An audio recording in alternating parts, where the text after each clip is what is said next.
Assalamualaikum everyone, this is Hania Amir. You don't want to miss the biggest night of the year on the 28th of September at OVO Arena, Wembley. I'll be there performing live and you know what? I'm nominated too, so it's gonna be pretty fun. So stop whatever you're doing and get your tickets right now at www.hum.tv. Trust me, it's gonna be an unforgettable night full of fun, music and surprises. Daniel Properties Dubai presents Kashmir 9th Hum Awards at the OVO Arena, Wembley on Saturday, 28th September 2024. Book your tickets now. www.hum.tv, www.axs.com/UK. See you there.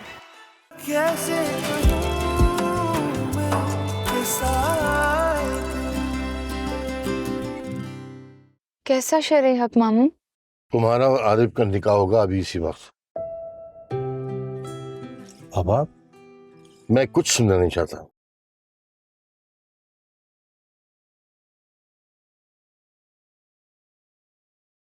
चलो।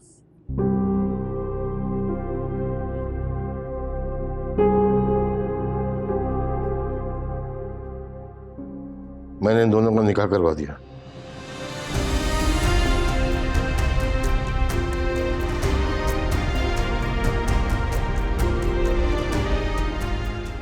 आपका क्या ख्याल? आप दूसरी बीवी लेकर आएंगे, मैं बर्दाश्त कर लूंगी, इसके साथ रह लूंगी, गुजारा कर लूंगी हर किस्म। और आपका बाप वो तो बड़ा चालाक निकला,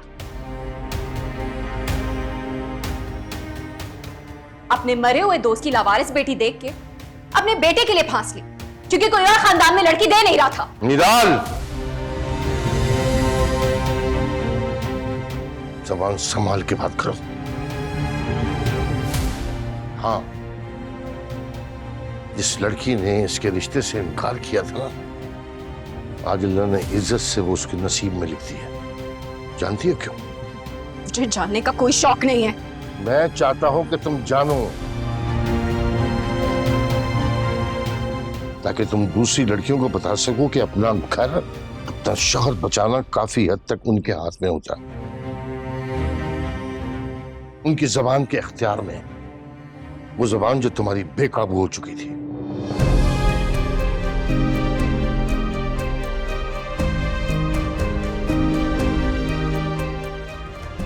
मैं अनाया को इस घर की इज्जत बना के लाया हूं,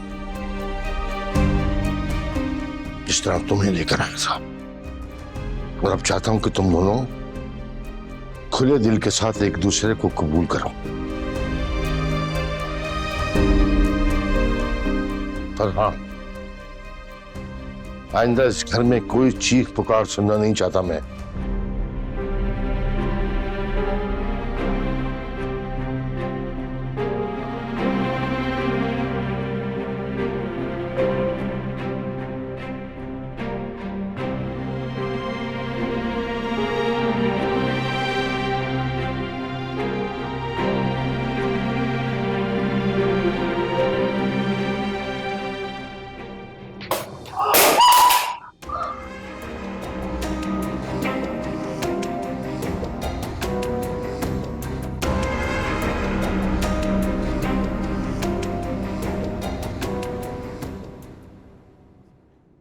ये आपने क्या कर दिया है? इसके अलावा और कोई हल था? क्यों नहीं था हल? कोई वक्त होता है, कोई तरीका होता है। मुझे जो मुनासिब लगा वो मैंने कर दिया। और ये भूल गई है ना कि मेरा दोस्त जब इसे यतीम छोड़कर गया था, लावारिस थी ये, इसे तहफ्फुज की जरूरत थी, तो मैंने इसे अपनी बहू बनाया। हालांकि मेरा बेटा खुश नहीं था इस बात पर। तो फिर वो लड़की जिसकी रगों में मेरी बहन का खून दौड़ रहा है, मैं उसे बेईमान कैसे देख सकता हूं? सदा तुम यकीन नहीं करोगी, जब मैंने उसे थाने में देखा, मेरा कलेजा मुंह खा गया था कि ये वही लड़की जिसे तुमने घुट्टी पिलाई थी, जिसके कानों में मैंने अजान दी थी, जिसे हमने गोदों में खिलाया, चलना सिखाया। इतने बड़े खानदान की होते हुए सड़कों पर अपना बच्चा बचाती फिर रही थी वो। इसके बाद भी उसे तहफ्फुज देने पर कोई दलील बचती है?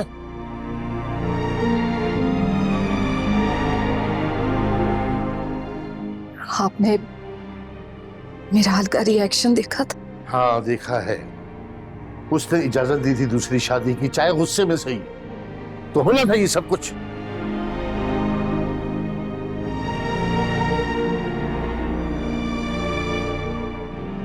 और तुम परेशान ना हो, सब ठीक हो जाएगा।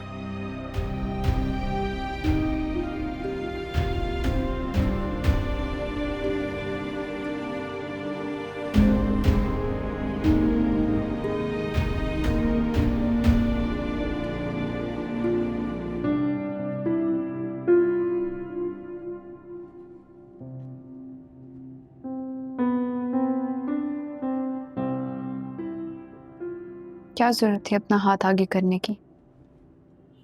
अगर मैं हाथ आगे न लाता तुम्हें चोट लग जाती। मुझे आदत है इन सब चीजों की। अब कोई दुख तकलीफ महसूस नहीं होती। लेकिन मैं चाहता हूं तुम्हें दुख दर्द तकलीफ महसूस हो। अनाया तुम जिंदा हो और मैं चाहता हूं कि तुम हर इमोशन को महसूस करो। मैं चाहता हूं तुम जिंदा लोगों की तरह रिएक्ट करो। कैसा रिएक्ट? अनाया जब तुम्हें रोना आए तो रो लो, जब हंसना चाहो तो खुल के हंस सको। अब ये तुम्हारा अपना घर है। मैं चाहता हूं तुम अपनी आने वाली जिंदगी के बारे में सोचो। तुम एक पढ़ी लिखी लड़की हो, अपना करियर बना सकती हो, जो चाहे कर सकते हो। मैं तुम्हें इस चार दीवारी में कैद करने के लिए नहीं लाया। मैं चाहता हूं यहां से तुम अपनी पहचान लेके आगे बढ़ो।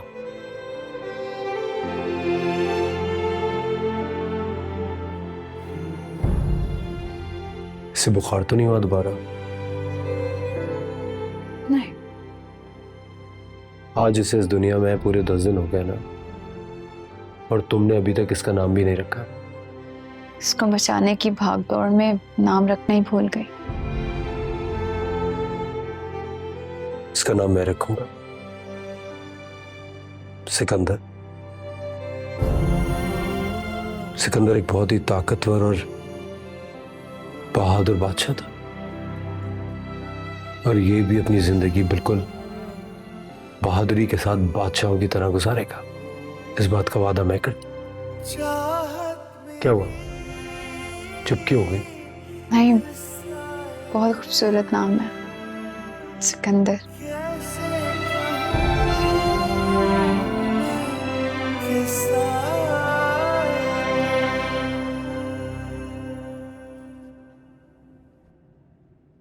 अब इस घर में हम सिर्फ 2 ही लोग बचे हैं। तीसरी तो सिर्फ खामोशी है जो चारों तरफ से बरसती है।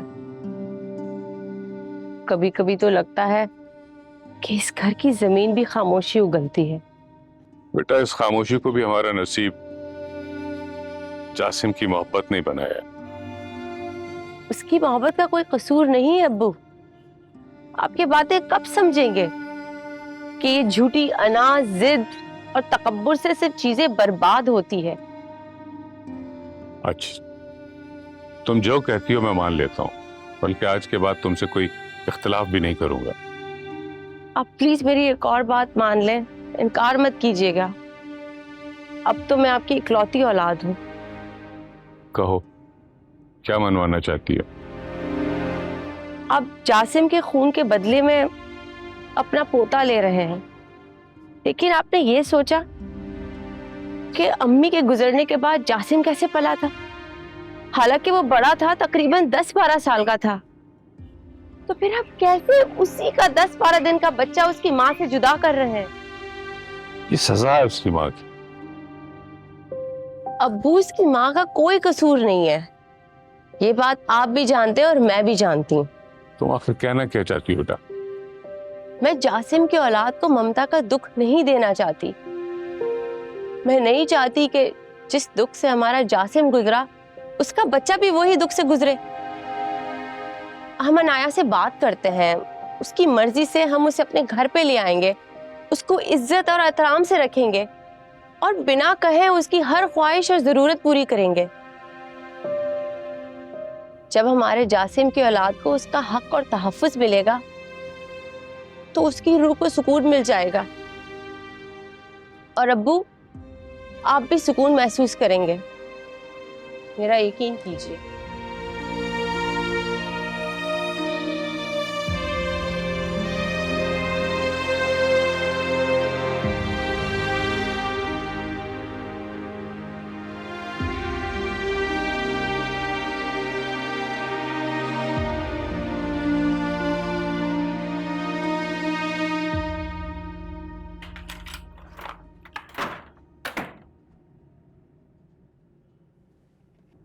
नाराजगी की खूबसूरती इसी में है कि जब कोई मनाने वाला आ जाए तो मान जाना चाहिए। प्लीज अपनी नाराजगी को बदसूरत मत बना। किसने कहा मेरी मिन्नतें करें और मुझे मनाए? अब तो वो आपकी दस्तरस में आ गई है ना, जिससे आप छुप छुप कर मिला करते थे, अब खुल कर मिले। यहाँ क्यों आ गया?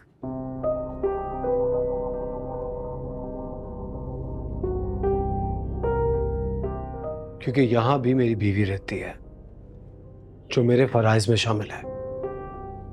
मैं तुम्हारी किसी किस्म की कोई हक तलफी नहीं करूंगा। तुम्हारा आज भी वही इज्जत का मकाम है जो कल था। आपको नहीं फर्क पड़ता होगा, लेकिन मुझे फर्क पड़ता है। आपने एक बदकिरदार लड़की को मेरे मुकाबले लाके खड़ा किया और आप कह रहे हैं फर्क नहीं पड़ता। मुझे अपनी सेल्फ रिस्पेक्ट बहुत अजीज है। अगर सेल्फ रिस्पेक्ट अजीज है तो बिना किसी सबूत के तुम किसी पे इस तरह की तोहमत कैसे लगा सकती हो? तुम्हें पता है ना, एक तोहमत 100 तोहमतों को जन्म देती है। बस बस, ये पारसाई के लेक्चर मुझे ना दें। आपकी असलियत मेरे सामने खुल गई है। क्या चाहती हो तुम? तलाक, सिर्फ और सिर्फ तलाक। पागल हो गई हो तुम? एक बात को इशू बना के अपनी जिंदगी क्यों तबाह करने पे तुली? ये निकाह मेरे लिए उतना ही शौक। मुझे आपकी किसी भी बात पे एतबार नहीं है और जो बात होगी वो कोर्ट में होगी। और मैं कोई आम सी लड़की नहीं हूं जो दर बदर की ठोकरें खाती रहेगी चुपचाप। सुन लिया आपने?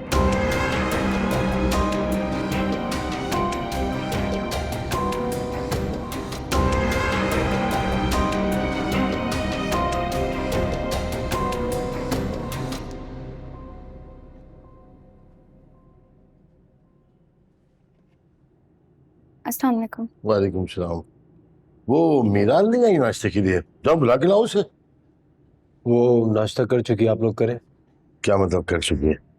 देखो, जो कुछ होना था वो हो गया। अब दिल बड़ा करके आगे बढ़ना चाहिए, समझना चाहिए उस बात को। बाबा, उसको इन बातों से कोई सरोकार नहीं है। वो सिर्फ और सिर्फ तलाक का मुतालबा कर रही है। क्या तलाक मांग रही है? दिमाग से खराब नहीं है उसका? बुलाओ से, मैं बात करता हूँ उससे। फिलहाल तो मैं चाह रहा हूँ उससे किसी किस्म की कोई बात ना कीजिए।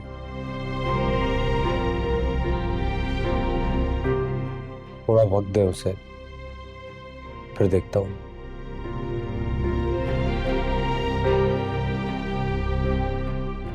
आरिफ कहाँ जा रहे हो? नाश्ता तो कर। ऑफिस जा रहा हूँ, देर हो रही है, एक मीटिंग लाइनअप हुई हुई है।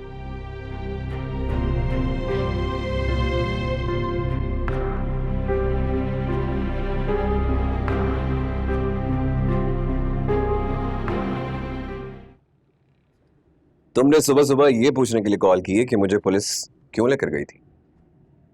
कोई गलतफहमी थी उन्हें, माफी मांग के छोड़ के गए मुझे। हाँ, क्यों? जैसे तुम मुझे जानते नहीं। हाँ, हाँ, जाहिर सी बात है। एक सेकंड, मेरी एक कॉल आ रही, मैं तुमसे बाद में बात करता हूँ। हेलो मिराल, कैसी हो मेरी जान? मैं जैसी भी हूँ। मेरी छोड़ो, तुम अपनी सुनाओ, तुम कैसे हो? सुबह सुबह तुम्हारी आवाज सुन ली है, इसका मतलब है आज सारा दिन बहुत अच्छा गुजरने वाला है। अच्छा, मेरी आवाज इतनी सुरीली लगती है? क्यों? तुम्हारे उस शौहर ने तुम्हें कभी नहीं बताया कि जब जब तुम बोलती हो दिल की धड़कनें रोक देती हो? वो क्या बताएगा? उसे अपने पहली मोहब्बत से फुर्सत मिले तो, मेरी आवाज़ सुनाई दे तो। तुम्हें पता है यार मैं किस तकलीफ से गुजर रही हूँ, किस असियत से गुजर रही हूँ। क्यों? क्या हुआ मिराल? सब ठीक तो है? तुम ठीक हो? कुछ भी ठीक नहीं है अयाज। आरिफ ने तो घटियापन की हद कर दी। पहले उस लड़की से ताल्लुकात कायम रखे और जब नतीजा सामने आया तो क्या, उससे दूसरी शादी कर ली।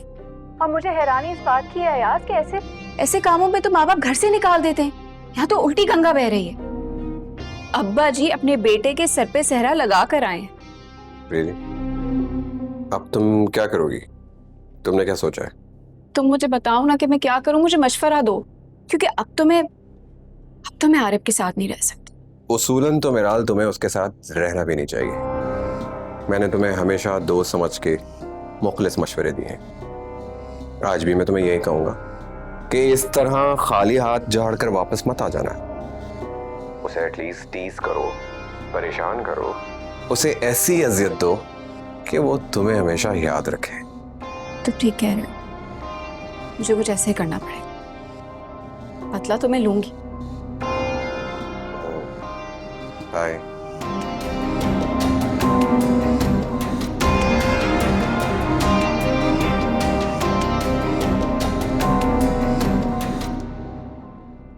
हिसार कम हुआ?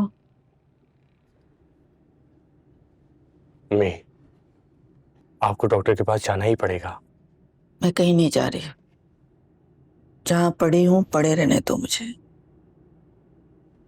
कैसी बातें कर रही हैं आप? कल से आपकी तबीयत ठीक नहीं है, बुखार है, उतरने का नाम नहीं ले रहा। अगर आपको अपनी फिक्र नहीं है, कम से कम हमें तो है ना आपकी फिक्र। क्यों फिक्र है मेरी? ज्यादा से ज्यादा क्या होगा? बुखार की वजह से मर जाऊंगी मैं तो? अच्छा है ना, तुम लोग जान छूट जाएगी मेरे से। मम्मी, आप ये कैसी बातें कर रही? आपको क्या लगता है, क्या मैं उसे तलाश करना नहीं चाहता? मैंने तुमसे कोई सफाई नहीं मांगी। लेकिन मांगे, आपका हक बनता है। मैं सोच रहा हूं कि आज पुलिस स्टेशन चला जाऊं, क्योंकि मुझे उसके अलावा कोई रास्ता दिख ही नहीं रहा। अगर तुम पुलिस स्टेशन जा रहे हो तो अमर से मुलाकात का वक्त जरूर लेना। मैं अमर के बगैर अब एक मिनट और नहीं रह सकती इस घर में। बस बहुत सह लिया मैंने। ठीक कह रही हो तुम। शौहर की जुदाई औरत सह नहीं सकती, लेकिन ये बात तुमने कभी अनाया के लिए सोची?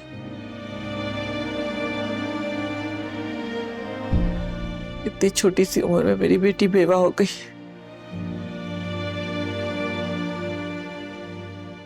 कहां धक्के खाती फिर रही है। तना बच्चा पैदा किया और अब तुम दोनों से अपने बच्चे को बचाने के लिए दर दर की ठोकरें खा रही है। कभी तुम्हें उसका एहसास नहीं?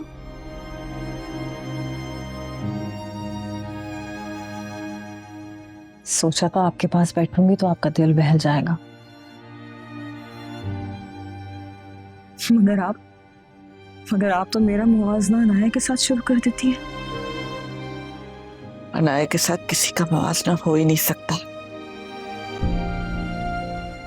मेरी बच्ची बहुत साबिर है। बाजी, वो मुर्तजा साहब आए हैं, आपसे मिलना चाहते हैं। तुम जाओ, आ रहे। वो क्यों आए? मुझे नहीं पता, मिलेंगे तो पता चलेगा। कहीं उन्हें अनाया के बारे में तो नहीं पता चल गया?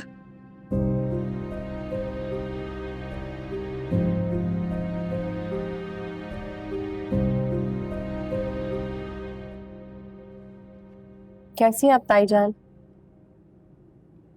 अल्लाह का शुक्र है मैं ठीक हूँ। तुम लोग बताओ, अचानक आ गए, सब ठीक तो है ना? कुछ भी ठीक नहीं रहा भाभी इस पूरे खानदान में। वो तो हमने सोचा कि चलो हम छोटे होकर ही अपने बड़ेपन का मुजाहरा कर लेते हैं। आपकी तबीयत को क्या हुआ है ताईजान? आपके हाथ भी इतने गर्म है, क्या हुआ? आप ठीक तो है ना? हाँ हाँ मैं ठीक हूँ, बस वो जरा मौसमी असरात है। हैमा जाओ चाय तो बना कर आओ। अरे नहीं नहीं, किसी को कहीं जाने की जरूरत नहीं है, हम तो बस थोड़ी देर बैठने के लिए आए हैं। अब वो अनाया नहीं नजर आ रही, हम बेबी को भी काफी मिस कर रहे थे, तो जल्दी से बुलाए ना अनाया को, हम उन दोनों से मिलना चाहते हैं। वो सनिया बात ये कि देखिए ताईजान, उस रोज हमारा मुतालबा फजूल था।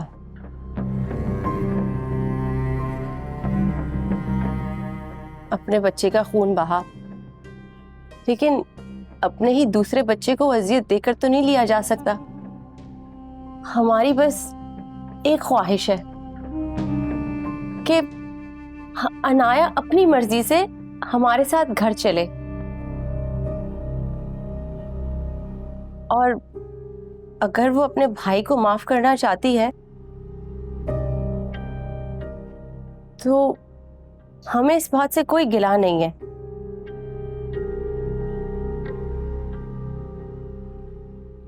बस एक छोटी सी गुजारिश है कि अनाया हमारे साथ घर चले, यानी जासिम के घर पे रहे।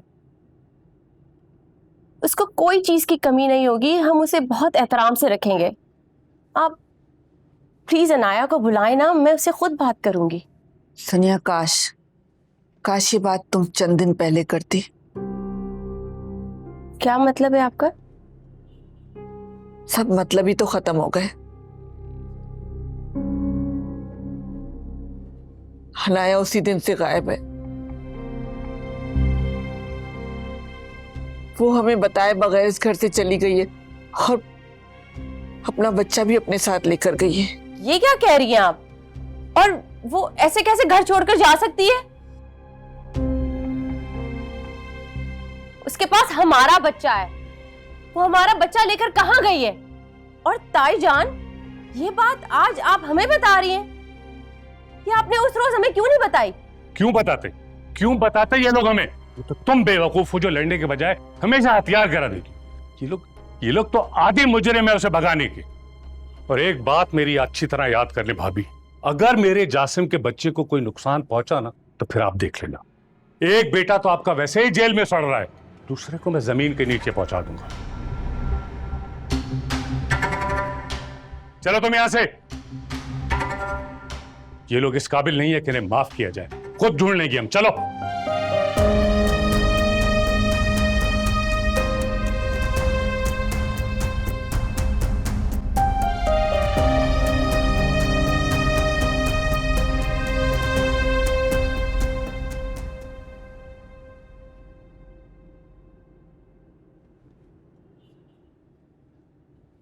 तुम्हारी इतनी हिम्मत कि तुम मेरे कमरे में आओगी? क्यों आई हो यहाँ? मैं जानती हूँ आप गुस्से में हैं। क्या ऐसा मुमकिन है कि हम मिल बैठकर आपस में बात कर लें? जो चीजें मुश्किल लग रही है वो आसान हो जाएंगी। दफा हो जाओ यहाँ से, बात कर ले। मैं तुम्हारी मनहूस शक्ल भी देखना नहीं चाहती हूँ, मैं तुमसे बात करूंगी। देखो मेराल, जिंदगी में बहुत कुछ ऐसा हो जाता है जो हम सुनना या देखना तो दूर की बात, सोचना भी नहीं चाहते हैं, लेकिन फिर भी हमें झेलना पड़ता है। प्लीज ऐसा ना। मैं कह रही हूँ ना, दफा हो जाओ यहाँ से। अपने नापाक कदम लेके मेरे कमरे से बाहर हो जाओ। तुमसे बात करके मैं अपना वजूद गंदा नहीं करना चाहती।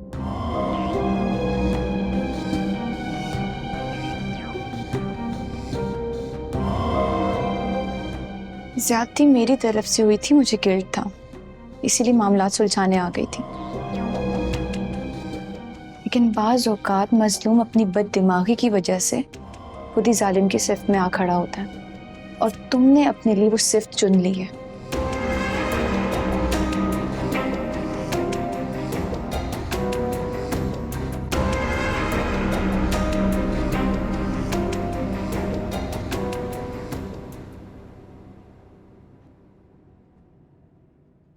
अनाया, तुम्हें किसने कहा था इसके कमरे में जाने? मानी मेरा दिल मलामत कर रहा था, और जो भी है वो आरिफ की पहली बीवी है। शौहर की दूसरी शादी से ना इतना आसान नहीं होता। मैं बस यही कहने गई थी कि आपस में मिल बैठकर कोई दरमियाना रास्ता निकाल लेते हैं, लेकिन अगर उसमें अकल होती तो ये नौबत ही क्यों आती? उसने तो शादी के बाद खुद को चेंज कर लिया था। मैंने जो समझकर शादी की थी वैसी वो बिल्कुल नहीं रही। मानी मैं नहीं चाहती कि आपके घर का माहौल खराब हो, और मेरी वजह से खराब हो ये तो मैं हरगिज नहीं चाहूंगी। तो तुम क्या करना चाहती हो? मैं जॉब करना चाहती हूँ मानी। मैं अपने बच्चे को खुद ही पाल लूंगी, और वैसे भी निकाह का टैग तो लग ही चुका है, जो कि हमारी सोसाइटी में औरत के सर्वाइवल के लिए बहुत ज़रूरी है। बस मैं नहीं चाहती कि मैं किसी को हर्ट करके जीऊँ। यही कहने गई थी मेराल को। और तुम्हें लगा कि वो तुम्हारी बात समझ जाएगी? हरगिज नहीं। औरत खुद को मर्द से खुद बदजन करती है, और मेराल वो कर चुकी।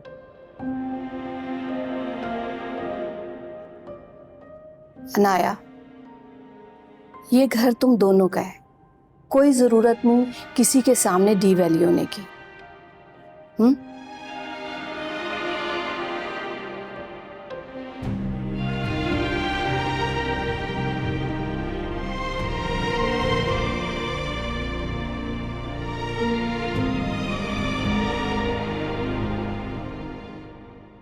हाँ हाँ मैं आ रहा हूँ, नथिंग टू वरी। मैंने कहा ना मैं आ रहा हूँ। मी क्या हुआ सर? मैं फैक्ट्री जा रहा हूँ, कुछ मामला है उसमें एक गड़बड़ है। कैसी गड़बड़? सब खैरियत तो है ना? हाँ हाँ सब खैरियत।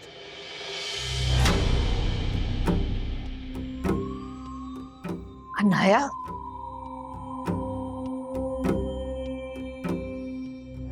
फिर वही हकीकत निकली ना पहली वाली।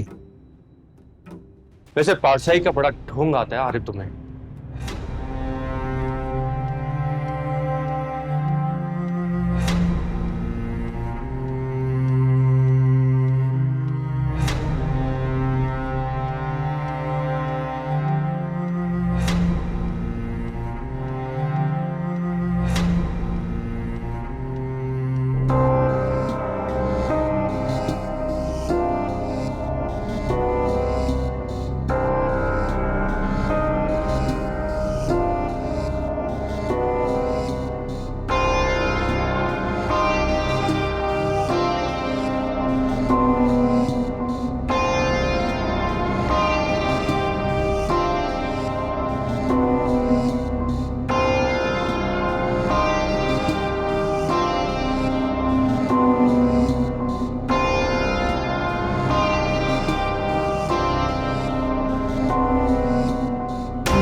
कहाँ चली गई थी तुम?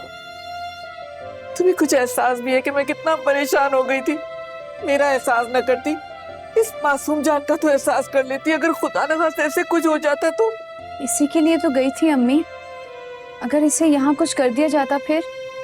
अम्मी आपको पता तो है ना, जब औरत माँ बनने की मरहले से गुजरती है ना, तो इतना दर्द, इतनी तकलीफ सहती है कि फिर दुनिया का हर दर्द छोटा लगने लगता है।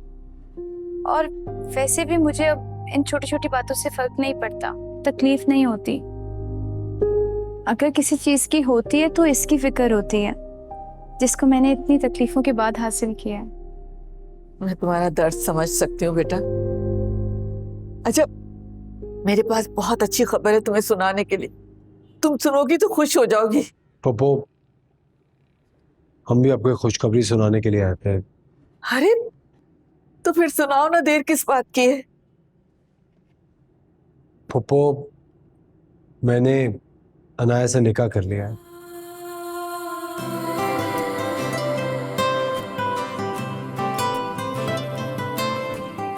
और मेरे पास वो सारा हक है जिससे मैं लोगों की ज़बानें भी बंद कर सकता हूँ और अनाया को इज्जत भी दे सकता हूँ और तहफ़्फ़ुज़ भी।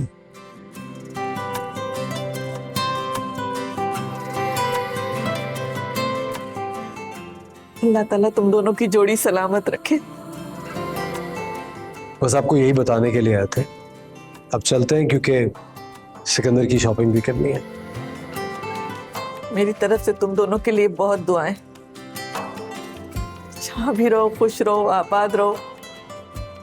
अल्लाह ताला तुम दोनों की जोड़ी सलामत रखे। खुदा हाफिज़।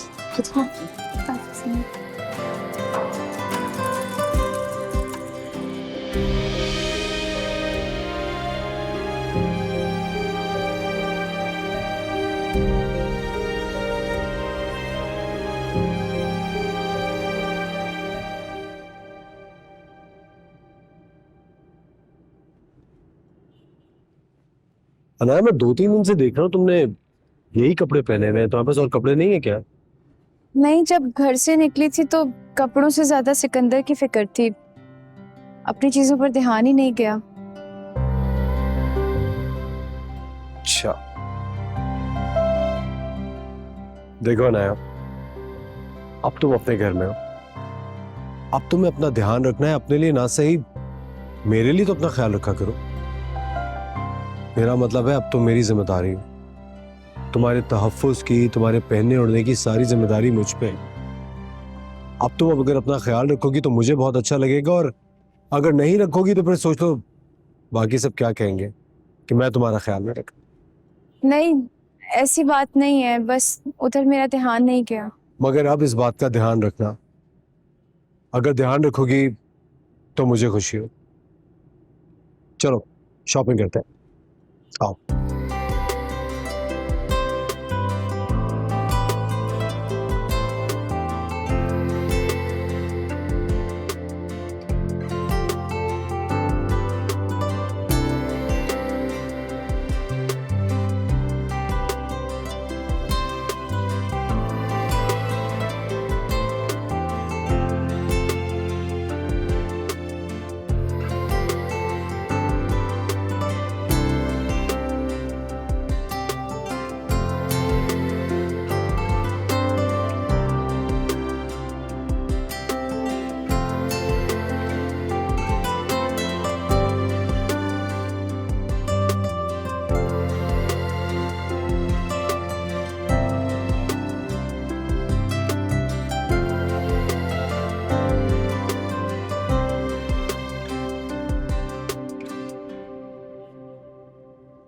ये क्या बता रही हैं आप? अनाया ने आरिफ से निकाह कर लिया? हमें भी यकीन नहीं आ रहा था। वो तो खुद घर पर आके उन्होंने हमें ये बात बताई तो हमें यकीन आया। आए थे दोनों, बहुत खुश लग रहे थे। वो ऐसा कर भी कैसे सकती है? वो बहुत कुछ कर सकती है, उसको तो 7 खून माफ है। ये तो तुम और मुझ जैसी औरतें होती हैं जो अपनी फैमिली की इज्जत बचाने के लिए घर में चुप करके बैठ जाती हैं। और तुम्हें पता है, आरिफ के रिश्ते से इसने खुद इनकार किया था। हाँ जानती हूँ, बताया था खुद जासिम ने। एक बात बताऊं, तुम बिल्कुल भी यकीन नहीं करोगी, अनाया के इनकार ने ना आरिफ को बिल्कुल तोड़ दिया था। बहुत हर्ट हुआ था वो। मुझे तो लगता है कि जासिम के कत्ल के पीछे सिर्फ और सिर्फ आरिफ का हाथ है। आप अपने शौहर को बचाने के लिए ये बातें कर रही हैं? मेरे शौहर को किसने भड़काया था? अनाया को जासिम के पास जाने के लिए किसने उकसाया था? और हिसार को किसने बताया था उनका? अहमर को उसके खिलाफ केस करने के लिए किसने भड़काया था? मुझे इस बात का जवाब दो। देखो, उन सारी बातों से तो सिर्फ एक ही बात साबित होती है कि जासिम का कत्ल सिर्फ और सिर्फ आरिफ ने किया है। उसकी तो दिल की मुराद पूरी हो गई ना। मुझे आपकी बात बिल्कुल समझ नहीं आ रही। इसमें ना समझ आने वाली कौन सी बात है? अगर उनकी फैमिली चाहती तो ये मामला ठंडे दिल से तय हो सकते थे, लेकिन नहीं। मुझे सिर्फ ये बता दे, हमारा बच्चा कहाँ है? मेरी जासिम की औलाद कहाँ है? पहले ये तो कंफर्म कर लो कि वो बच्चा क्या वाकई में जासिम का है या फिर नहीं। मेरा मतलब है कि वो तो जासिम के साथ कुछ ही दिनों रही थी ना। बाकी सारा वक्त तो उसने आरिफ के साथ फ्लैट पे गुजारा था, तो अब ये तुम बेहतर समझ सकती हो कि बच्चा किसका है। खैर, बच्चा उन्हीं के पास है।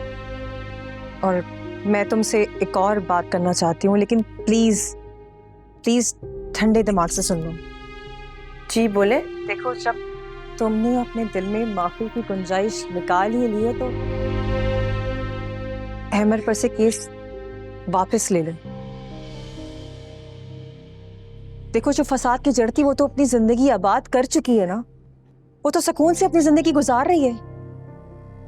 मगर मैं किस बात की सजा भुगत रही हूँ? मैं अब्बू से बात करती हूँ। काश केस वापस लेने से मेरा भाई भी वापस आ जाता।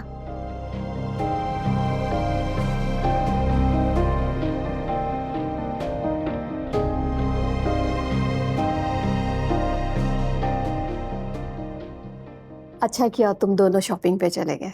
मैं बस कहने ही वाली थी, अल्लाह खूब पहनना ओढ़ना नसीब करे, सदा सुहागन रहो। अब ममानी, ये आपके लिए।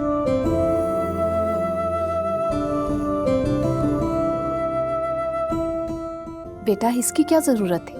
क्यों जरूरत नहीं थी? जब आरिफ सबके लिए शॉपिंग कर रहे थे तो पहला नंबर तो आपका ही बनता है। तुम दोनों की नई नई दूसरी शादी हुई है ना, 9 जोड़ों की तरह ये चीप सी शॉपिंग करके अजीब नहीं लग रहा? मुझे तो नहीं लग रहा। तुम इतना तैयार होके कहाँ जा रही हो? तुम्हारी बेकार सल्तनत पर थूक कर जा रही हूँ, क्योंकि मैंने सुना है कि अगर आप गंदे माहौल में रहते हैं तो आप अंदर से बदबूदार हो जाते हो, और तुम्हारे लिए मैं अपने आप को बदबूदार नहीं कर सकती। मुझे अफसोस हो रहा है तुम्हारे इन जुमलों पे। और मुझे तुम्हारे साथ बिताए हुए 1 साल पे।